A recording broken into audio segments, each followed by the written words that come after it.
할 수 있는데 이건 정확하게 나와 있지는 않습니다.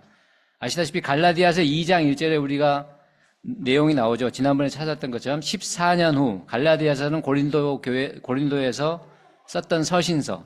그 14년이라는 것은 보게 되면 이때 예루살렘 종교회의 때 1차 선교여행을 다녀오고 나와서 예루살렘에서 종교회의가 있게 되죠.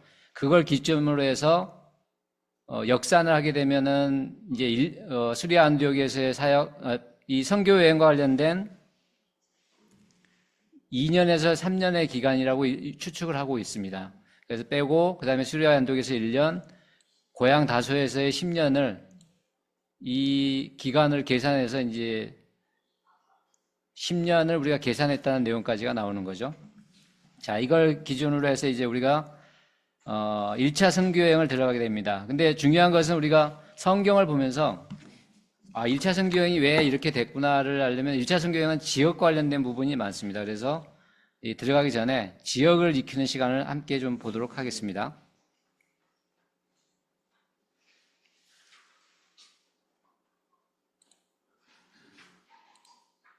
제가 지난번에 프린트물을 나눠드렸던 것들을 기억하시죠? 아니면은 워크북 119페이지에 나오는 내용을 우선 열어보시고요. 여기 보면 지도가 빈 도시 지역만 나와 있고 빈 공간이 있습니다. 그리고 제가 프린트물을 드렸던 것도 있는데 혹시 그걸 참조하셔도 되고요. 사도 바울의 선교여행을 따라가면 지도가 필수라는 겁니다. 그래서 지도를 한번 챙겨보자는 거고요. 그래서 우리가 성경을 읽을 때 늘 어려웠던 기억들, 이것이 지명에 대한 거냐 아니면 인물에 대한 거냐, 또 지명에 대해서는 또 우리가 고민하는 것들이 이것이 어떤 도를 이야기하는 거냐 아니면은 어떤 도시를 이야기하는 거냐, 그것들을 잘 기억하면은 우리가 성경을 이해하는데 읽는데 많은 도움이 된다고 하거든요. 우리가 예수님의 행적을 우리가 공부할 때도 갈릴리도, 그 다음에 예루살렘 지역들, 갈릴리도에는 나사렛이 있었고 또 가나가 있었고 가버나움이 있었죠. 그리고 예루살렘 쪽 아래쪽에 이제 유대도에서는 예루살렘이 있었다는 건 기억하실 거고요. 그리고 우리가 제목에 썼던 것처럼 사도 바울의 해외 갈라디아 교회 개척이거든요. 그러면 왜 해외라는 단어를 썼는지 이런 것들도 같이 좀 살펴보기 위해서는 지역 공부가 필수라는 겁니다. 자, 그래서 이 지역, 넓은 지역이 나와 있는데요. 이걸 그 표에 그려보면서 같이 워크북에 그려보시면 되겠습니다. 첫 번째로 예루살렘이 있는 지역이 어느 지역일까요? 여기는 도하고도 해당되지 않습니다. 우리가 갈릴리 도라고도 우리가 기억을 했었잖아요. 이 지역을 혹시 어느 지역인지 혹시 기억나시나요? 기억이 아니라 좀 아시나요? 예, 이제 이 지역 전체가 우리가 이 안에서 갈릴리도하고 유대도라고 했잖아요. 도보다는 좀 큰 개념으로 보시면 되겠습니다. 이 첫 번째 지역이 수리아 지역입니다. 이 전체 지역이. 그리고 두 번째 이 지역은 다소가 있는 곳, 사울이 고향 다소가 있는 곳, 길리기아 지역입니다. 표를 그려가시면서 보시면 더 도움이 됩니다. 이따가 이거 다 또 질문을 드릴 거거든요. 퀴즈로도 할 거니까요. 이 지역은 갑바도기아 지역. 그 다음에 넓게 이 지역. 우리가 중심으로 보게 될 지역입니다. 어디죠? 어디일까요? 갈라디아 지역입니다. 그리고 그 위쪽에 있는 지역, 이 부분은 비두니아. 그 다음에 비두니아의 오른쪽, 이곳은 본도라고 합니다. 본도 하면 기억나시죠? 브리스길라와 아굴라가 나오는, 아굴라가 본도 출신이라고 하는 곳입니다. 그 다음에 7교회가 있는 곳, 아시아. 우리가 이 전체가 아시아가 아니라 이 부분을 아시아라고 이야기합니다. 그리고 아래쪽에 보면 부르기아가 있고요. 그 다음에 아래쪽에 루기아. 그리고 마지막으로 이 아시아에서 길리기아와 루기아 사이가 있는 곳이 밤빌리아라고 합니다. 그 다음에 이 부분에 이제 현재 우리나라의, 현재 지도로는 이 지역이 튀르키예 지역, 아래쪽이 수리아가 시리아죠. 그 다음에 이쪽이 요단 지역, 예멘이죠. 어디죠? 갑자기 갑자기 생각이 안 나네요. 이따가 좀 보겠습니다. 그리고 이쪽, 이제 유럽 쪽으로 넘어오게 됩니다. 이 지역은 마게도냐. 그리고 마게도냐의 아래쪽이, 참고로 마게도냐에는 빌립보, 고린도, 베레아가 있는 곳이고요. 아래쪽에 있는 회색 지역이 아가야. 그래서 아가야 지역 있고, 아래쪽에 있는 지역이 그레데. 그리고 맨 아래 이곳 보이시죠? 이것이 사이프러스 구브로 지역입니다. 이것을 우리 워크북에다가 119페이지에다 그려놓으시면 좋을 것 같습니다. 자, 이 지역을 다시 한번 이제 지워가면서 한번 해볼게요. 지워가는 게 아니라 시간 관계상 째로 할까요? 자, 여기가 어디였죠? 수리아. 네, 좋습니다. 이곳 다소가 있는 곳 길리기아. 이곳 무작위로 질문합니다. 아시아. 좋습니다. 무작위입니다. 아래쪽은 부르기아, 이쪽은 갑바도기아. 이곳은 어디일까요?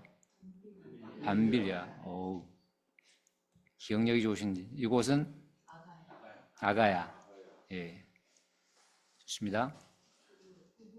아래쪽에 있는 섬이죠. 오늘날의 사이프러스가 맞죠. 구브로 지역이죠.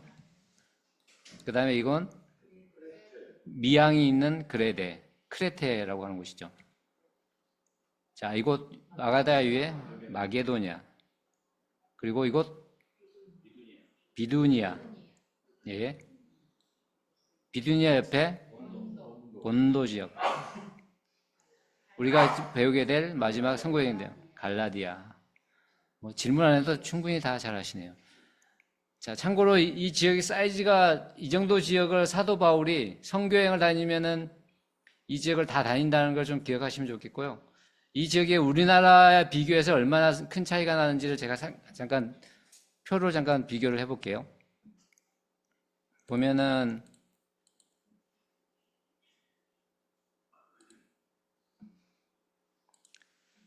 같은 축척도 기도는 대한민국 지도가 보이시죠? 이 대한민국, 이게 아래에서, 여기 부산에서부터 서울까지가 대략 500km 기억이니까요. 대한민국을 세 군데, 전체 북한까지 하게 되면 그 두 배 지역을 사도 바울이 선교여행지로, 다음에는 로마까지, 이 지역까지 엄청난 지역을 사도 바울이 다녔다는 것을 좀 기억하시면 좋을 것 같습니다. 예, 그러면 이제 생각보다 다 지역을 빨리 익히셔가지고, 그러면 지역 안에 있는 도시가 뭐가 있는지 그 다음 넘어갈게요. 자, 지역 안에 있는 도시로 넘어갈게요.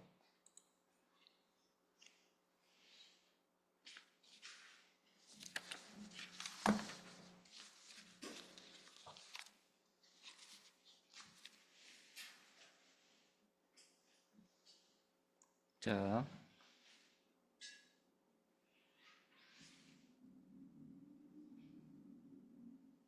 (17페이지) 아까 수리아 지역에 있는 지역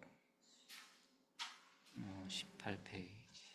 자, 이제 이 수리아 지역에 있는 큰 도시들이 어떤 도시들이 있는지 한번 볼게요. 수리아 지역에 있는 도시, 그리고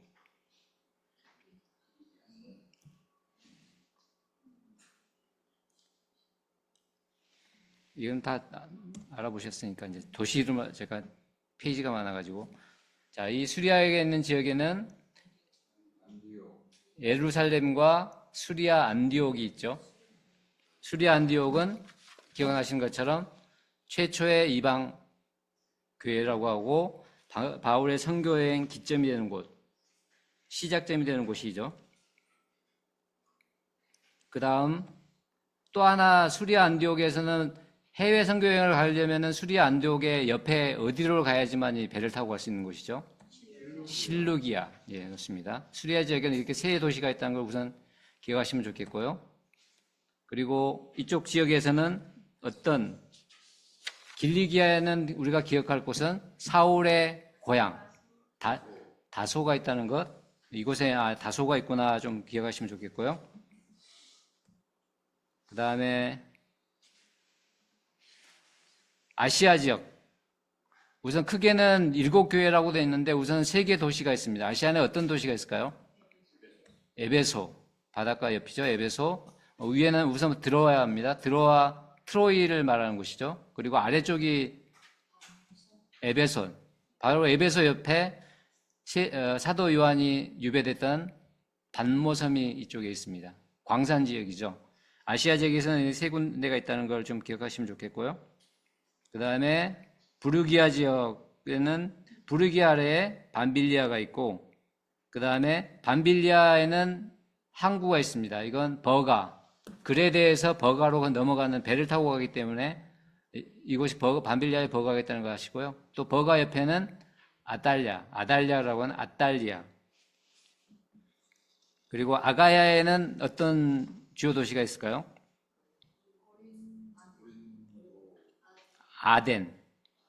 아테네, 아가야, 아덴. 그 다음에 그 옆에, 아덴 옆에 고린도. 그 다음에 그 아래쪽이 겐그레아. 아가야 지역에는 이 세 도시가 중심 도시가 있다고 좀 기억하시면 좋겠고요. 그 다음에 이 부분은 아까 앞에 부분에 없었지만은 우리 이 구두같이 생긴 곳 아시죠? 이 구두같이 생긴 곳. 그 다음에 이탈리아 지역이라는 건, 이탈리아에는 중간 부분에 로마가 있다는 것.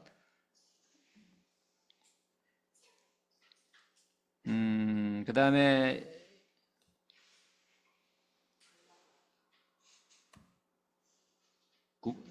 그레데에 아까 제가 말씀드렸죠?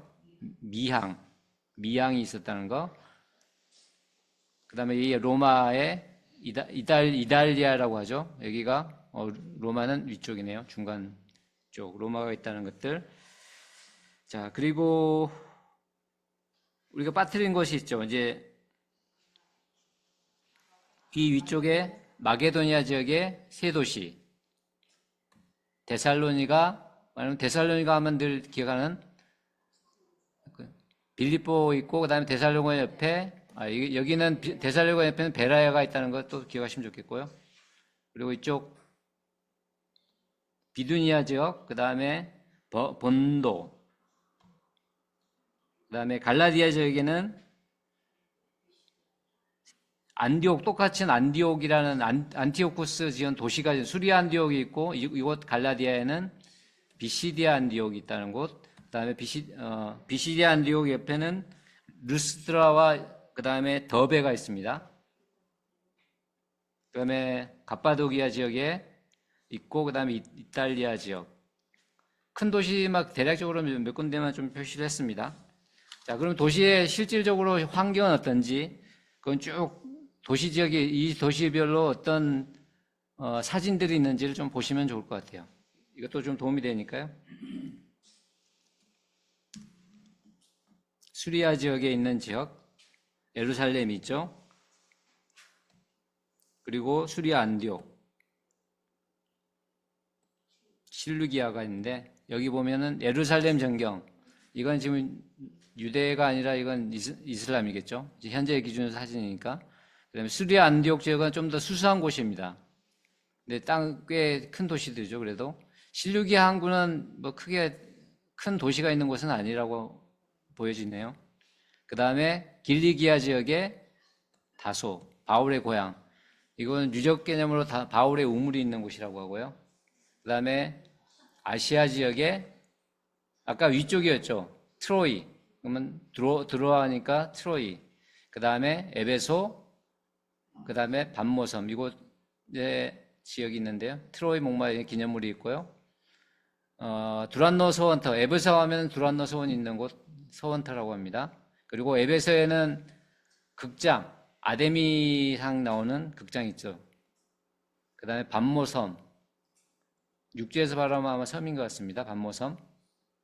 그리고 밤빌리아 지역의 버가, 그리고 이탈리아, 아탈리아가 있죠. 여기는 뭐 개인 이제 방문하면서 찍었던, 아탈리아는 또 항구니까 항구 도시인 것 같습니다. 그리고 이쪽 아가야 지역에 있는 아덴, 고린도, 겐그레아. 이 지역은 아덴은 역사자가 성전터죠. 그리고 고린도 교회, 고린도 쪽이 좀 수수하게 나와 있네요. 그리고 겐그레아 항구.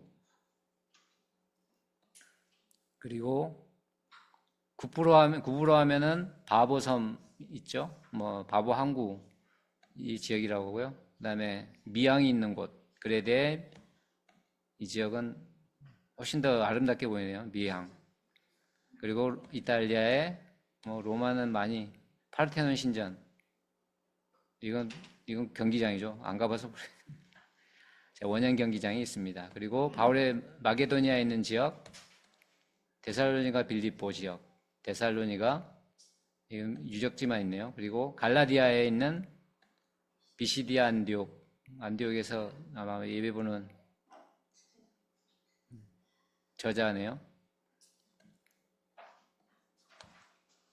갑바도기아는 공동서신서에 나오는 지역, 다 피해서 토굴 숙소가 있는 곳입니다. 자, 지명을 한번 연습해 볼게요. 이건 실루기아. 참고로 여기 보시면은 제가 이 내용 보시면 나오는데요. 어성경 일과진의 227페이지 보면 빨간색이 있고 하얀색이 있습니다. 이미 지어진 교회, 만들어진 교회를 안에가 하얗게 돼 있죠. 이 만들어진 교회가 수레 안디옥, 예루살렘에 있다는 거 기억하시면 좋겠고요. 지역, 그레데에 있는 살라미, 바보. 그리고 이게 이제 선교여행 가는 경로 중에 있는 도시들입니다. 바보에서 배 타고 버가로 가게 되죠. 그리고 이곳에 산맥이 있습니다. 여기 이따 설명을 드릴 거예요. 이 산맥을 넘어서 비시디아 안디옥을 가게 되고 이고니온을 가게 되고요. 루스트라를 거쳐서 더베. 이곳에서 아까 여기 보면 대략적으로 제가 봐서 250km밖에 안 되거든요. 250에서 300km밖에 안 되는데 가지를 않습니다. 다시 되돌아가는 거죠. 그래서 이탈리아 거쳐서 이곳에서는 다시 이쪽 그레데를 안 가고 실루기아를 거쳐서 수리아 안디옥으로 돌아오게 됩니다. 이 지역은 자, 쭉 이제 머릿속에 지역이 그다음에 위치가 좀 기억나시면은 좋을 것 같고요. 자, 이제 선교여행 경로를 쭉 다시 한번 볼게요. 화살표를 그리면서 이건 워크북 118페이지에 보면 나오는 그 맨 아래쪽에 도시가 있죠. 그거하고 같이 연결되어 있습니다.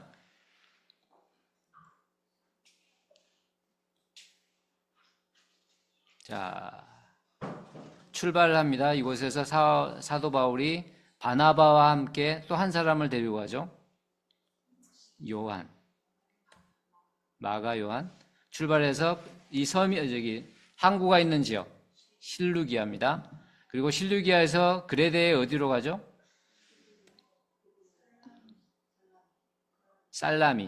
살라미에서 우리가 용어상으로 잘 기억나는 바보라는 내륙을 거쳐서 배 타고 바보로 가게 됩니다. 바보로 가서 이곳에서 다시 배를 타고 버가로 넘어갑니다. 버가에서 이곳에가 산맥이 있는데 버가 하면 기억나는 것은 마가 요한이 이곳 넘어가지 않고 예루살렘으로 자기 고향 돌아가게 되는 내용이 나옵니다. 성경에는. 그 다음에 비시디아 안디옥, 갈라디아 지역의 첫 번째 교회를 세운 곳 비시디아 안디옥, 그 다음에 이고니온, 그리고 루스트라, 그 다음에 더베로 갔다가 아까 가까운 데로 이렇게 자기 고향도 한번 들렀다가 다소를 들렀다가 올 수도 있는데 그렇게 하지 않고 갈라디아를 굳건하게 교회를 성도들을 세우기 위해서 까맣게 이제 되돌아가게 됩니다. BC에 들어가는데 버가에서 옆에 있는 지역 아탈리아를 거쳐서 그레데를 가지 않고 수리아 안디옥으로 가게 되는 게 전체적인 바울의 경로입니다. 이게 단가로 1번에 나와 있는 지역 이름입니다.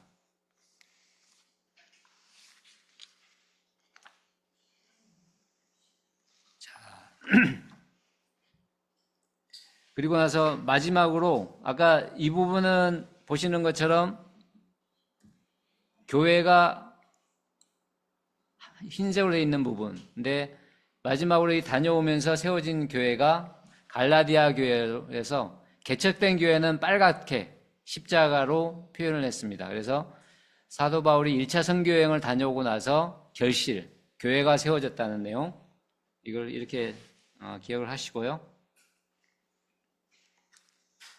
이제 세부적으로 넘어가도록 하겠습니다.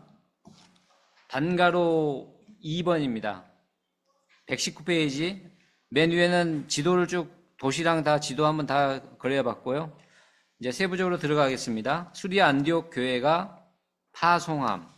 이방 교회에 있던 수리아 안디옥에서 대상은 내용에서 나오겠지만 이방인뿐만 아니라 유대인들 대상도 우선 1차적으로는 유대인들 대상으로 보여집니다. 자, 수리아 안디옥에서는 사도행전 13장을 같이 성경책을 펼쳐볼까요?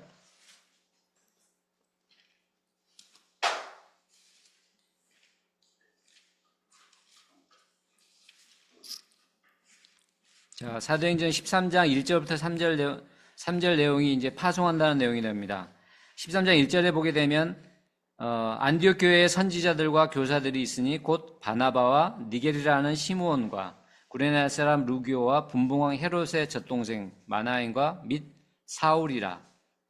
여기서 사울이 나오네요. 바나바가 다소에서 데려왔던 사울입니다.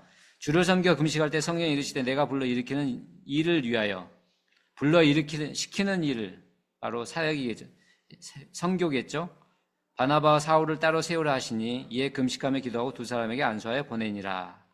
이 안수하여 보내면서 선교사를 이제 파송하게 됩니다. 이때 마가 요한, 아까 이야기했던 마가 요한이 함께 출발하게 됩니다. 자, 3번, 단가로 3번, 여행 자세히 보기. 다 함께 읽어봅시다가 있는데요. 우리 신종남 형제님 한번 읽어주시겠습니까?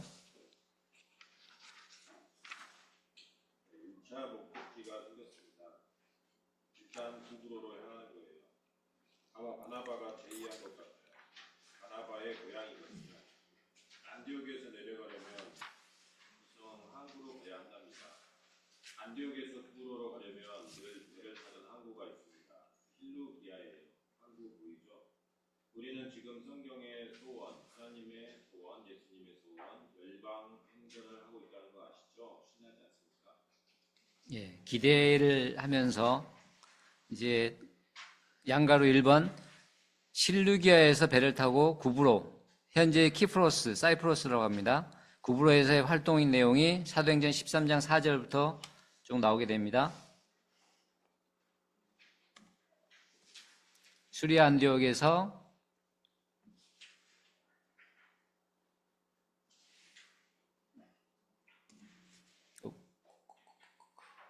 수리아에서 첫 번째로 실루기아를 거쳐 그레데를 가게 되는 내용입니다. 13장 5절에 보게 되면은 아까도 다 함께 읽어보시다 나왔는데 5절 후반부에 보면은 살렘에 이르러 하나님의 말씀을 유대인의 여러 회당에서 전할새 요한을 수행원으로 두었더라. 마가 요한이 함께 갔다는 걸 이야기하고 있습니다. 그리고 실루기아에서 살람에 이르러서 요한이 함께했다라고 이야기하고 있습니다. 자, 첫 번째로 보시면은 바울이 선교 여행을 가게 되면 여기서 나온 것처럼 유대인의 여러 회당에 전할세라고 되어 있거든요. 1차 타겟은 유대인들이었다는 겁니다. 그래서 유대인들이 늘 모이는 곳이 각 지역마다 있었기 때문에 유대인 회당을 가장 먼저 가게 되고요. 그리고 6절, 7절에 보게 되면은 살라미에서 내륙을 지나서 쭉 가서 바보에 이르게 됩니다. 이곳에서 바예수라 하는 유대인 거짓 선지자인 마술사를 만났는데 그 마술사가 서기오 바울하고 여기서 나오는 서기오 바울이라는 인물이 있네요. 이 바울과 이제 어느 정도 같이 연결되어 있는 사람인데 사도 사울과 이 바나바가 왔을 때 이들에 대한 경계를 하는 거죠. 그래서 바예수라는 유대인 거짓 선지자가 구브로 총독 바울한테 불러가지고 바울을 불러서 바울이 사울을 불렀을 때 하나님의 말씀을 듣고자 불렀을 때 마술사 바예수가 총독이 하나님을 믿지 못하게 방해를 하는 내용들이 나옵니다. 그때 사도 바울이 이야기하죠. 13장 9절부터 보면은 여기 보면은 계속 사울 바울 했었는데 그 전까지는 사울이었고 13장 9절부터는 바울이라고 합니다. 여기서는 바울이라고 하는 사울이라고 되어 있죠. 여기서 구브로 총독 서기오 바울과 같은 이름을 씁니다. 아마 이쪽에서는 이제 사울이라는 단어는 유대인 이름이기 때문에 바울이라는 단어로 이방 지역을 쓰기 때문에 13장 9절부터는 이제 바울이라는 사울로 하면서 이름이 바뀌게 됩니다. 이제 헬라어 이름으로 바뀌는 거죠. 그래서 이 서기오 바울을 옆에서 바예수가 이간질시키는 이 바예수에게 이야기를 하는 겁니다. 13장 10절에 모든 거짓과 악행이 가득한 자, 마귀의 자식, 또 원수여 주의 바른 길을 굳게 하는 자에게 그치라고 얘기하고 내가 맹인이 될 것이다 라고 이야기합니다. 실질적으로 이적이 일어나는 겁니다. 바예수가 눈이 멀게 되고 이 내용을 총독 서기오 바울이 이 상황을 보면서 예수님을 믿게 되는 첫 번째 결실이 되게 됩니다. 바보에서의 첫 번째 결실. 이게 첫 번째 이적인 거죠. 그리고 사도행전 18장에서는 쭉 보면은 이 똑같은 인물, 이 바예수와 비슷한 사건이 있죠. 빌립이 사마리아 전도할 때 베드로 요한이 사마리아 갔을 때 시몬이라는 마술사가 안수로 성령 받는 것을 봤을 때 이 돈으로 자신도 그 세례 주는 걸 받고자 했을 때 베드로가 꾸짖으면서 하나님의 선물을 돈 주고 사려느냐 내가 은과 함께 망할 것이다 라고 했던 내용 비슷하게 방해자들에 대해서는 분명하게 바울도 그렇고 베드로도 그렇고 분명하게 꾸짖는 내용이 나오네요. 자, 그 다음에 양가로 2번 넘어가겠습니다. 구브로에서의 사역을 하고 나서 이제 바보에서 배를 타고 버가로 가게 됩니다. 배 타고 구브로 바보를 떠나 비시디 안디옥을 향해 출발. 그들의 목적지는 가는 과정이었지만 목적지는 갈라디아에 있는 지역입니다. 도시였습니다. 그래서 내용상으로도 사도행전 13장에 보면은 비시디 안디옥을 향해 간다라고 되어 있죠.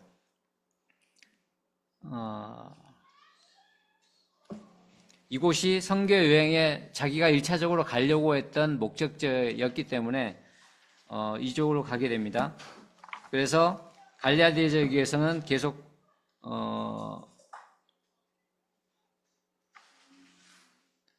갈라디아 지역에 있는 세 도시를 타겟으로 넘어가는 과정이라는 걸 좀 보시고요. 바보에서 그래서 버가로 넘어가는 건데 여기서 이제 한 가지 아까 제가 이야기했던 것처럼 버가 하면은 마가 요한이 다시 그들과 헤어져서 되돌아갔던 곳이라고 이야기합니다.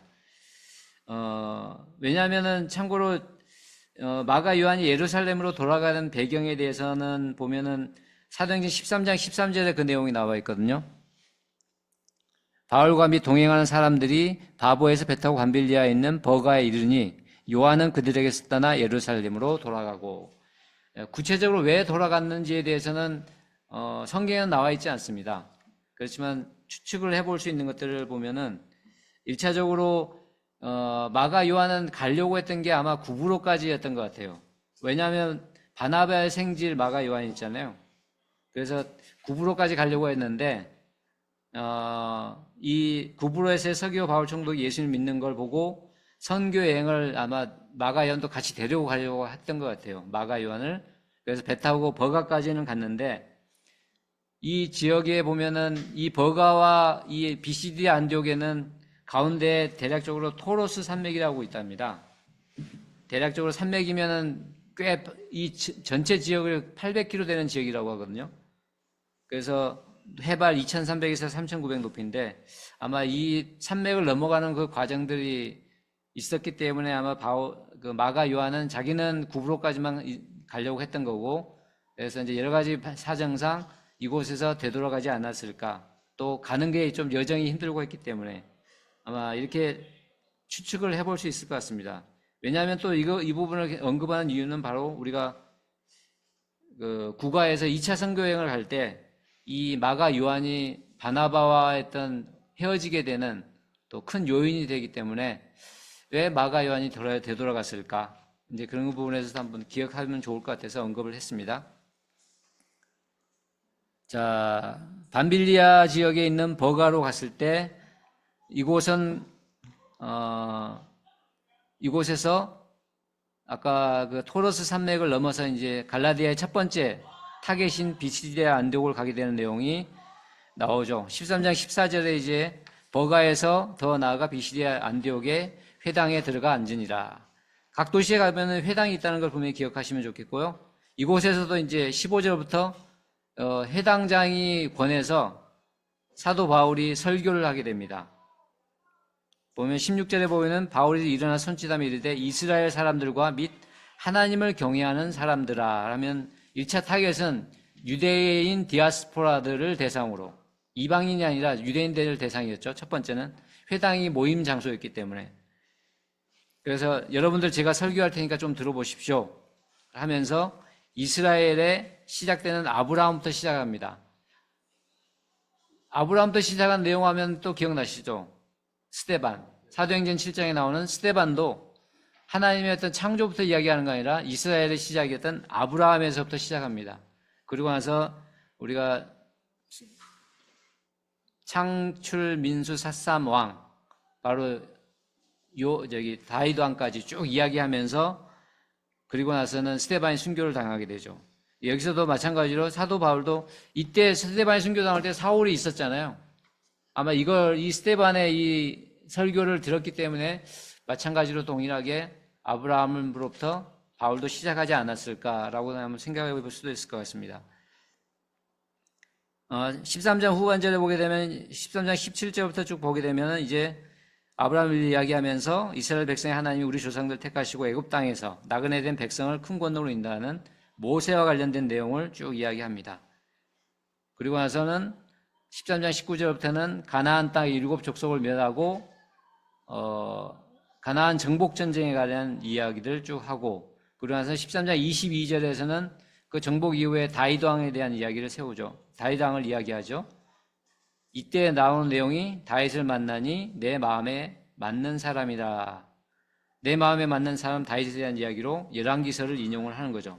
그러고 나서는 이제 사도행전 13장 23절부터 24절까지는 이스라엘 어떤 조상들에 대한, 선조들에 대한 이야기가 아니라 이젠 바로 구주 예수 그리스도에 대한 이야기가 합니다. 바로 하나님이 약속하신 대로 그 사람의 후손, 이스라엘을 위하여 구주로 세우신 곧 예수. 그래서 예수를 이야기할 때는 세례 요한도 같이 이야기하죠.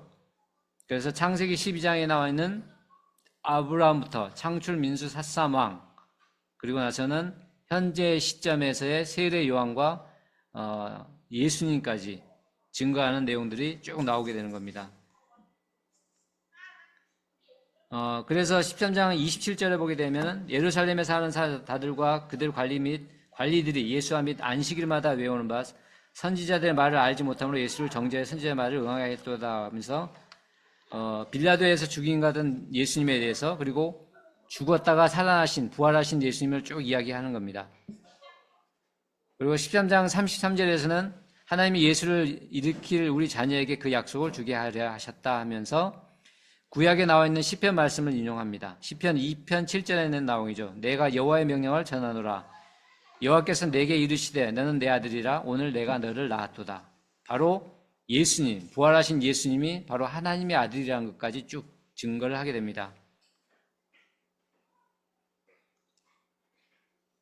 그리고 이 내용, 그 다음에 13장 34절에 보게 되면 또 하나님께서 죽은 자 가운데서 그를 일으키사 다시 썩음을 당하지 않게 하실 것을 가르쳐 이르시되 내가 다윗의 거룩하고 미쁜 은사를 내게 주리라. 이 말씀은 이사야서 말씀에서 또 인용을 합니다. 사울도 구약 성경 내용들을 많이 알고 있기 때문에 아까 시편을 인용했었고 이사야서 55장 3절에 나와 있는 거죠. 내게로 나와 들으라. 그리하면 너희의 영혼이 살리라. 내가 너희를 위하여 영원한 언약을 맺으리니 곧 다윗의 허락한 확실한 은혜니라 라면서 이사야 말씀 55장 3절을 인용합니다. 그리고 또 35절에서는 또 이런 말씀을 인용하죠. 시편에 이르시되, 이 말씀은 시편 16편 10절에 나온 내용이죠. 주께서 내 영혼을 수월에 버리지 아니하시며 주의 거룩한 자를 멸망시키지 않으실 것입니다. 계속해서 현재 나와 있었던 예수님의 그 죽으시고 부활하신 예수님에 대한 이야기를 하면서 구약 성경을 같이 쭉 인용하신다는 거죠. 쭉 내용들이, 그래서 설교와 관련된 내용들이 13장에 이 비시디아 안디옥에서의 회당장에서의 설교가 나옵니다. 그리고 설교를 하게 되면은 늘 반대하는 사람들이 나오죠. 13장 45절에 보게 되면 유대인들이 그 모인 무리를 보고 시기하고 바울의 말을 반박하고 비방합니다. 예수님 때도 있었던 유대인들의 눈들이 이곳에 사울에게도, 바울에게도 눈들이 있다는 거 보시면 되겠고요.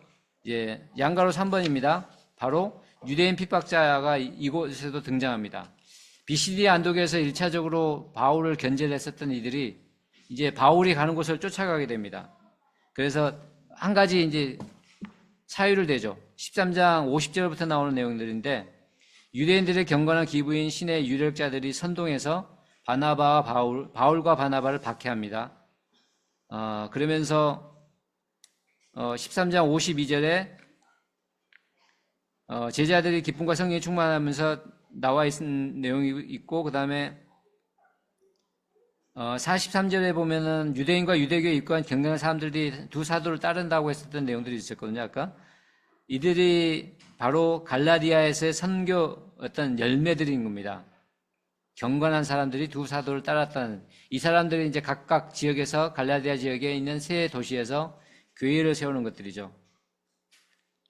그리고 나서 양가로 3번 내용이었던 것처럼 이 이고니온에서의 바울을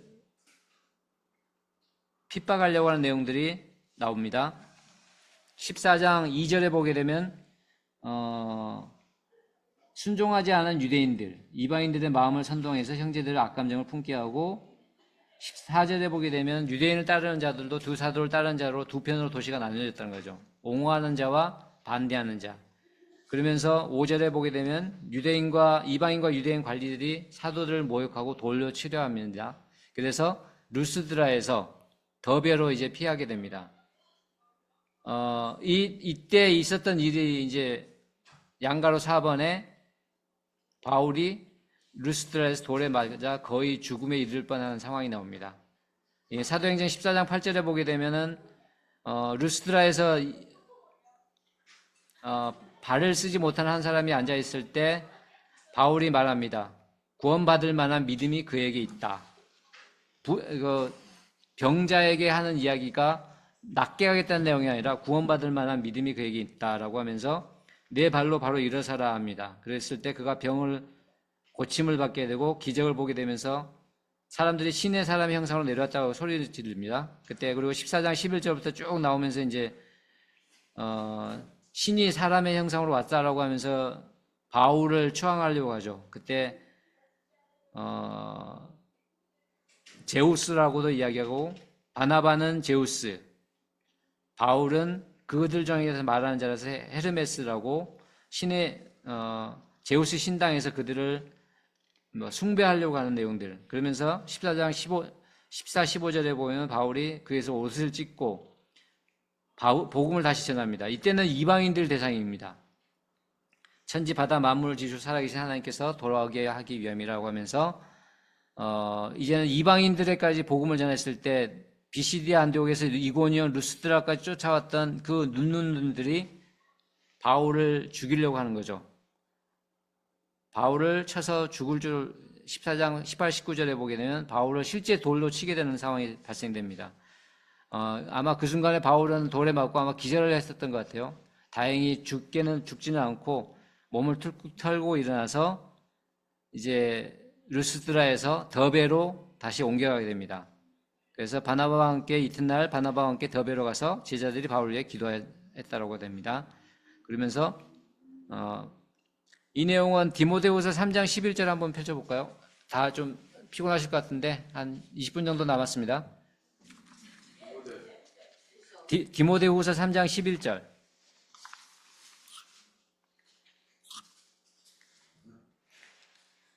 이명웅 관사님, 형제님 읽어주시겠습니까?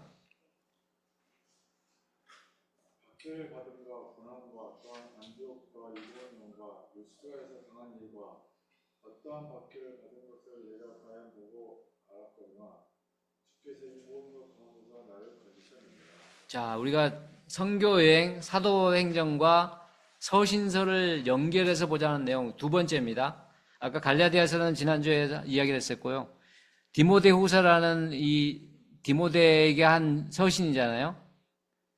근데 이곳에서 이고니온, 루스드라, 더베에서 봤던 것을 내가 직접 봤다라고 되어 있던 내용이 나오죠. 바로 바울이 루스드라에서 핍박받을 때 디모데를 아마 처음 만난 것 같습니다. 그래서 서신서가 연결이 되는 거죠. 이 부분도 보시면 기억하시면 좋겠고요. 양가로 5번입니다. 다시 루스드라 이고니온으로 되돌아 안디옥으로 귀환함.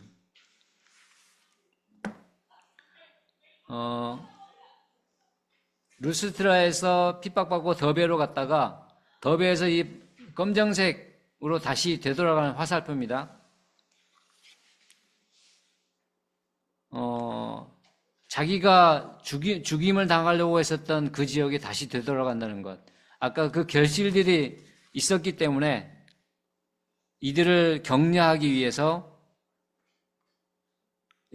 아까 43절에 나왔던 유대인과 유대교에 입고한 경건한 사람들이 두 사도를 따른다라고 했던 이들을 다시 격려하기 위해서 더베에서 수리아 안독으로 바로 간 게 아니라 더베에서 루스드라로 다시 되돌아간다는 내용입니다.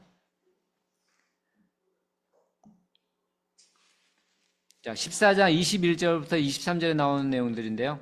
보면은 복음을 그 성에서 전하며 많은 사람을 제자로 삼고 루스드라, 이고니온과 비시디아, 여기서 말하는 안디옥은 비시디아 안디옥입니다. 이곳에서 유대주의자들을 그 가운데서 그들에게 이제 권면을 합니다. 제자들을 마음을 굳게 하여 믿음에 머물라 권하고 또 우리가 하나님의 나라에 들어가려면 많은 환난을 겪어야 할 것이다라는 것. 실제 바울이 지켜봤던 그 돌에 맞아 거의 죽음에 이르게 됐던 그 상황들이 있었기 때문에 환난에 대해서도 이야기하면서 그들을 격려하는 내용이 나옵니다. 바울의 목표는 분명한 겁니다. 제자들의 21절에 나와 있는 내용, 바로 제자들의 마음을 굳게 하여 이 믿음에 머물러 있으라. 그리고 하나님의 나라에 들어가려면 환난을 겪어야 할 것. 이것들을 쭉 격려하게 되는 겁니다. 그게 23절에 보게 되면 각 교회, 이 더베, 루스드라, 이고니안, 안디옥의 이제 각 교회들의 장로들을 선택하는 거죠. 각 교회의 장로들을 택하여 금식하며 그들을 주님께 위탁하고 각 교회는 갈라디아의 이 네 지역의 교회를 세웠다는 겁니다. 결국 이렇게 해서 이곳에 갈라디아의 조직교회가 세워지는 겁니다. 바로 이거였죠. 갈라디아 교회가 세워진다는 겁니다. 이 선교여행의 기간은 아까 대략 2년에서 3년이라고 했잖아요. 짧은 기간에 잠깐 왔다 간 건 아닙니다. 거의 1년 가까이 이상은 이곳에서 있었겠죠. 교회를 충분히 세울 수 있는 시간은 물리적으로 가능하다는 거죠. 사도 바울의 전략, 바로 교회 공동체가 설립되고 그 가운데서 전도를 통해서 개개인이 예수님을 믿게 하는 것들. 이게 혜성처럼 나타난 바울의 갈라디아 교회 개척의 큰 내용입니다. 워크북에도 이렇게 써놓으시면 되겠네요. 5번, 양가로 5번 120페이지 맨 아래, 다시 루스드라, 안디옥, 이고니온을 되돌아 안디옥으로 귀환함 그 아래쪽에다가 갈라디아 교회 개척이라고 크게 써놓으시면 좋을 것 같습니다. 120페이지 맨 아래에다가 선교 여행의 결실로 갈라디아 교회가 개척이 되었다 라는 개념에서 그렇게 써놓으시면 되겠네요. 그래서 14장 26절부터 27절까지는 바로 배 타고 안디옥에 이르렀다고 됩니다. 여기서 말하는 안디옥은 이제 수리아 안디옥입니다. 1차 선교여행의 결실로 갈라디아 교회가 개척이 되었다. 대략 2년에서 3년의 기간이었던 거, 충분히 교회 개척의 기간은 충분하다는 겁니다.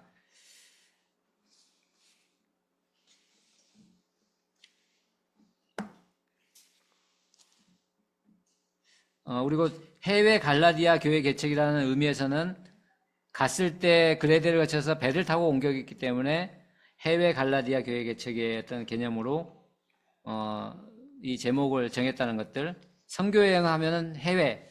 그러나 2차 선교여행은 해외가 아닙니다. 이제는 갈라디아 교회가 개척됐기 때문에 육로로 아마 가게 되는 과정이 나올 겁니다. 자, 120페이지 워크북 있는데요.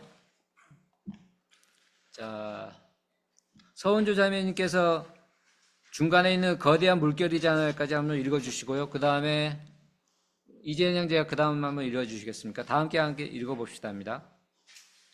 1차 선교여행 어땠나요? 재미있었죠? 여행 속으로 함께 들어가야 사도행전은 읽어지기 시작한답니다. 얼마나 흥분하면서 선교 공부를 했겠습니까? 상상되시죠? 급으로 총독이 회심한 사건은 대어를 나타냅니다. 또 안전뱅이를 일으킨 것, 무엇보다 바울이 돌에 맞아 죽을 뻔했던 사건, 다 보고했을 거예요. 사도 바울, 사실 얼마나 피를 많이 흘렸겠습니까? 상상해보세요. 온몸이 쑤시고 별나고 아프지 않았겠습니까? 아마 성경에 써있지 않은 따끈따끈한 실제 이야기들이 많이 있었을 겁니다. 무엇보다 예수님을 끝까지 추적했던 주님과 사세요. 그 유대 전통의 사람들이 해외에도 엄청난 조직을 이루고 살고 있다는 사실을 알았습니다. 우리가 신구약 중간 시대를 공부하면서 그려놨던 지도 생각나시죠? 디아스포라로 흩어져 살던 그들이 과연 예수님을 메시아로 받아들이느냐 아니냐가 관건입니다. 이것은 예루살렘 중앙부부에서도 별다를 바 없는 이슈입니다. 바울 역시 그런 사람이었잖아요. 유대 전통 세력들은 이미 굳어져 있습니다. 그리고 거대한 물결이잖아요. 예, 고맙습니다. 이재현 형제 읽어주십시오. 땅에 나타난 예수의 죽음과 부활, 이것을 믿으면 구원이다. 이 내용을 드리려고 있으니 그들이 얼마나 기가 막히겠습니까? 앞으로 말하면 이걸 그들에게 전하고 다니는 전도자들은 도대체 얼마나 박심에 차야 가능하겠습니까? 계란과 파헤치기죠. 지적으로 이용으로 엄청난 방향 에너지가 미치지 않으면 사실 증거라 불가능한 것입니다. 아니나 다를까 안디옥의 가와 비 역시 그 사람들이 여기 안디옥 교회까지 있을 수도 있습니다. 든든하게 세워져갔던 최초의 유당 교회면서 선교교회의 보고들은 바울과 바나바는 문제를 수습해야 합니다. 이 세력들은 예단합니다. 예수님도 그들의 의에 죽으셨고 사도 바울 역시 지금 그들과 말씀을 의적으로 신학적으로 계속 싸워야 하는데 어떻게 됩니까? 그래서 모두 예루살렘 쪽으로 내려오겠습니다.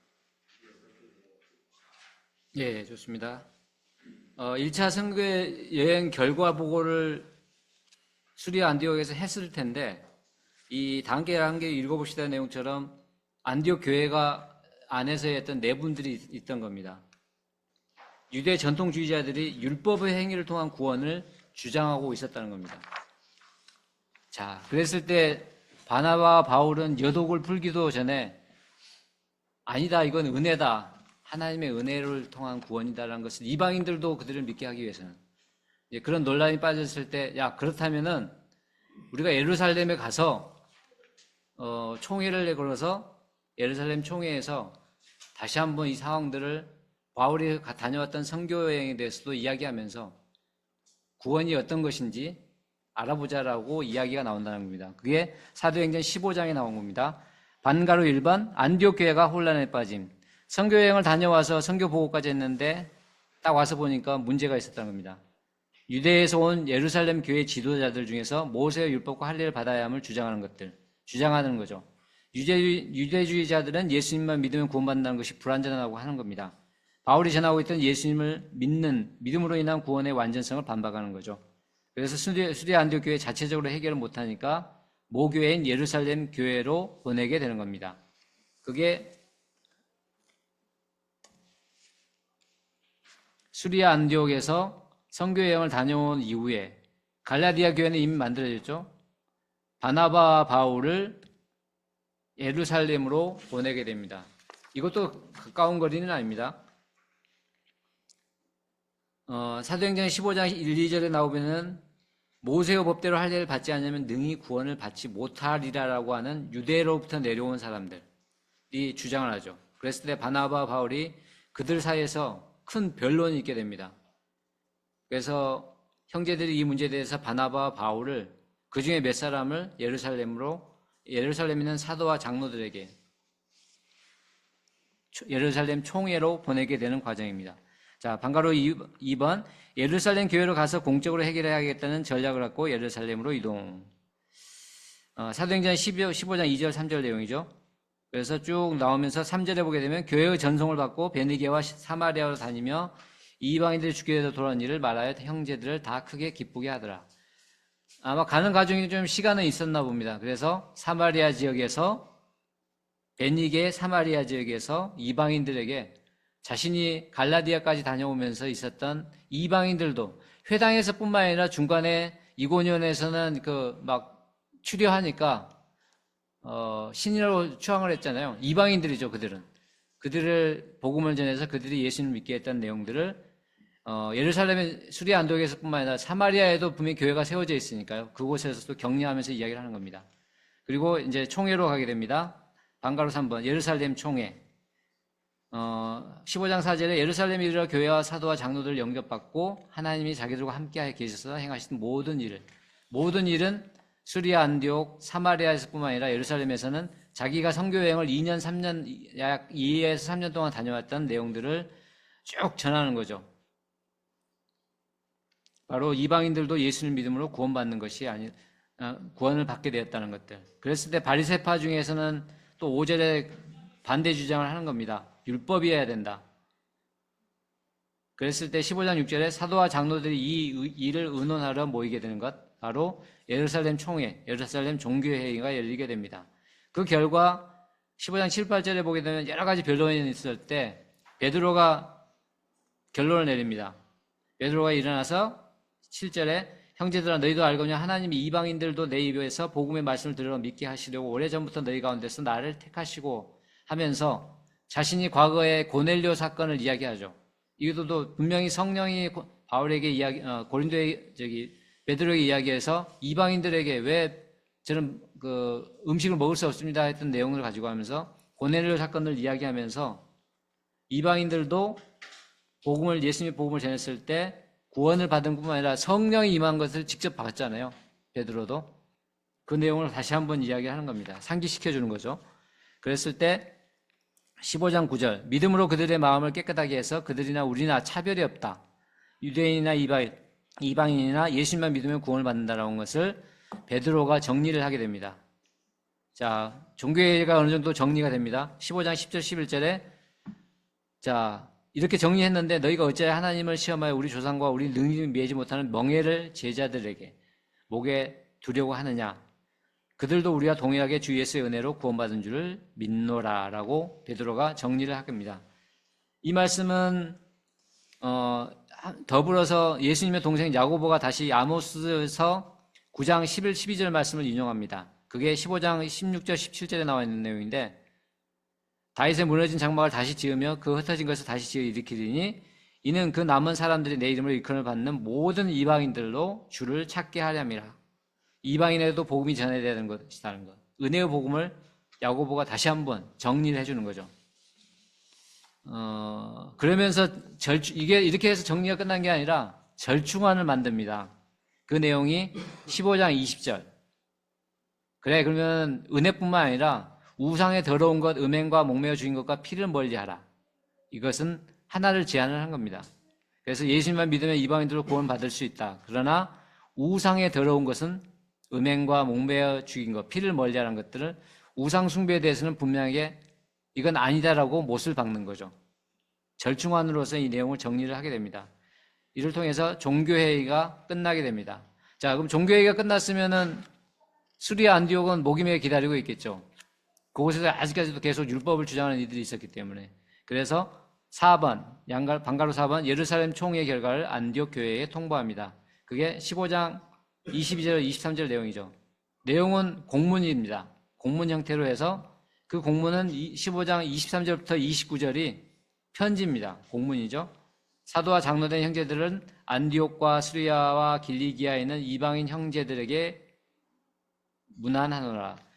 아까 여기서는 이제 지역 이름을 기억해야 되겠죠. 여기서 말하는 안디옥은 수리아 안디옥이죠.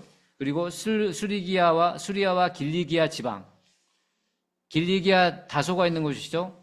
이 전체 지역에 있는 이들에게 이야기를 한다는 겁니다. 특정 도시가 아니라 이번에는 지역 전체죠. 서신서 이 공문의 대상은 이 전체라는 거죠. 그래서 25절에 보면 사람을 택하여 우리 주 예수 그리스도의 이름을 위하여 생명을 아끼지 아니한 자인 죽음에 이르렀던 바울이었죠. 사랑하는 바나바와 바울과 함께 너희에게 보내기를 만장일치로 결정하노라. 그러면서 유다와 실라도 같이 보냅니다. 26, 27절에 나오죠. 그 다음에 28절에 성령과 우리는 이 요긴한 것들 이외에는 아무 짐도 너희에게 지우지 아니한 것이 옳은 줄 아노라. 여러 가지 군더더기 없이 이 공문 가지고 결정을 내린 거죠. 그리고 하나 절충안으로서 우상 숭배는 이제 더 이상 하지 말아라. 우상 숭배하면서 은혜의 복음만을 이야기할 수는 없다는 거죠. 우상 숭배는 멀리하라고 이야기를 합니다. 자, 그래서 바나바와 바울을 세우고 공문을 작성해서 수리아 안디옥에 가는 것까지가 오늘의 전체 선교여행과 갈등, 그 다음에 예루살렘 총회를 통한 해결, 이것까지가 오늘의 선교여행의 결실로 정리가 됩니다.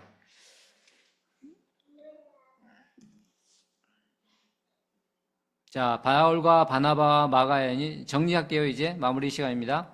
바울과 바나바와 마가 요한이 수리아인데 출발해서 실루기아, 구브로의 살라미 쭉 이제 눈 감고 지역을 기억하시면 좋겠습니다. 선교여행의 경로를 기억하는 것들도 나중에 볼 때도 도움이 되거든요. 그래서 눈을 감고 살라미에서 바보로 가서 서기오 총독 바울을 만났죠. 그때 첫 번째 있었죠. 결실이었죠. 그 다음에 버가에서 마가 요한은 되돌아오고 요한은 떨어져 나가고 바울과 바나바는 이 큰 산맥을 지나서 첫 번째 갈라디아 비시디아 안디옥, 그 다음에 이고니온, 그 다음에 이들 피해서 눈을 피해서 루스트라에 와서 맞아 죽게 되죠. 거의 기절당한 거죠. 루스트라에서 다시 훌훌 털고 일어나서 더베, 이곳에서 대략 2, 3년의 기간이었기 때문에 짧은 기간은 아니었습니다. 그래서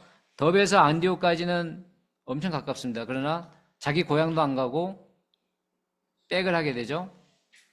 루스드라하고 이고니온의 장로들을 세우고 이곳에 교회를 4도시에 세우게 됩니다. 이것이 선교여행의 결실이었고, 그 다음에 버가로 와서 어디죠? 아탈리아에서 배를 타고 수리아 안디옥에는 1차 선교여행의 결실. 그 결과 귀환하게 되면서 그 결과 빨간색으로 갈라디아 교회가 개척이 되었다. 급하게 왔습니다.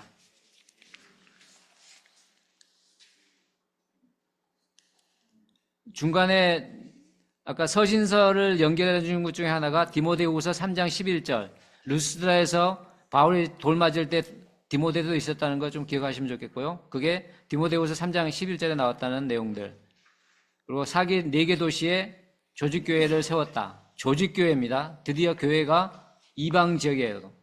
수리아 안디옥뿐만 아니라 이곳 갈라디아 지역에 세워졌다는 것. 그래서 AD 48년에서 50년까지 2년의 선교여행이 일단락됩니다. 그리고 나서 예루살렘 종교회를 통해서 이방인들도 이제는 분명하게 구원을 받게 된다. 단 절충안으로서 우상숭배는 하지 말아라. 그래서 바울의 선교여행, 1차 선교여행이 정리가 됩니다. 자, 마무리를 한번 읽어보겠습니다. 우리 최영서 형제가 한번 쭉 읽어주시겠습니까? BC 538년 바벨론 포로들이 돌아오면서 예루살렘에는 새로운 문화가 형성되었습니다. 그리고 한 600년 지나 신약시대를 오니 여전히 그들의 문명이 예루살렘에 그렇게 살고 있었습니다. 예수님께서 이 세상에 오셨을 때 만났던 사람들이 그 사람들을 위했고 예수님이 승천하신 이후 사도들 역시 그들을 대상으로 목회하고 있었습니다. 그들 유대인들 구약에 등장했던 사람들의 성경들을 조상들을 그대로 쏙 빼닮았습니다. 우리가 구약을 공부해서 알지만 오죽하면 아수르 바벨론에 망했겠습니까? 사명을 감당하지 못하고 이방과 섞여서 그렇게 되었습니다. 그들의 사명은 제사장 나라로 성숙해져 이방을 하나님께 돌아오게 하는 것이었습니다. 이방으로 하여금 비전을 갖게 하는 것이었습니다. 자기 민족을 통해서 모든 민족이 복을 얻게 되는 비전을 말합니다. 예언자들도 그렇게 예언했습니다. 이스라엘 나라가 모든 민족에게 복이 된다는 예언입니다. 그래서 구약의 큰 메시지는 세계화였습니다. 열방이었습니다. 바로 이 사명을 예수님 시대 리더들도 깨달아야 했습니다. 하나님의 나라가 열방까지 임하는 엄청난 우주적 비밀을 알아야 했습니다. 그런데 그렇게는커녕 예루살렘은 헬라파 유대인들을 뱉어냈습니다. 사마리아, 시리아, 구브로 등 사마리아와 땅끝으로 말입니다. 그런데 아이러니컬하게도 바리새파 사람 가운데 바울이라는 청년이 나타나더니 자기는 열방 사람들에게 예수 사건을 전하는 사명을 받았다는 거예요. 성경을 읽어 성공하는 주제를 끈질기게 붙들고 있습니다. 예, 제가 읽을게요. 성경의 큰 소원을 꽉 붙들고 있는 사도 바울이 오늘은 갈라디아 교회를 개척한 셈입니다. 이방의 하나님 나라가 세워지기 시작합니다. 하나님, 우리도 바울처럼 이러고 다니는 게 재미있게 하소서. 창조 시대부터 흘러온 역사를 붙들고 이 시대를 사명 따라 살아가는 일꾼들로 남게 하소서. 신명나게 하소서. 지구촌 시대이니만큼, 한류 열풍 시대이니만큼 그렇게 하게 하소서. 예, 사도행전은 누가가 기록했다고 했죠. 이방인 누가. 그러면서 중간중간 사도 바울이 기록한 서신서들, 갈라디아서, 디모데후서들이 이 사도행전 안에 그대로 연결돼서 촘촘하게 성경은 쓰여져 있다는 거 기억하시면 좋겠습니다. 제가 기도하고 마치겠습니다. 혜성처럼 나타난 바울이 해외 갈라디아 교회 개척이라는 제목으로 8과를 공부했습니다.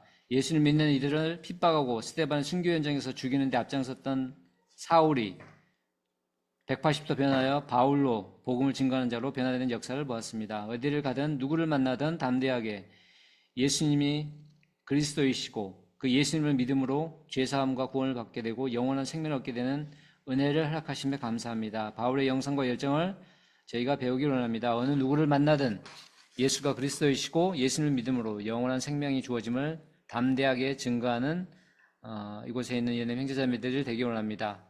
사도행전 말씀 오직 성령이 너에게 임하시면 너희가 권능을 받고 예루살렘과 온 유대와 사마리아와 땅끝까지 이르러 내 증인이 되리라. 이 말씀을 사도 바울은 충성스럽게 순종했습니다. 주님께서 주신 소명을 이뤄나가는 저희 ENM 형제자매들이 또 되기를 기도합니다. 감사합니다. 예수님 이름으로 기도하였습니다. 네, 수고하셨습니다. 전도 시간이 있어서 짧게 나누시고 마무리하시면 되겠습니다.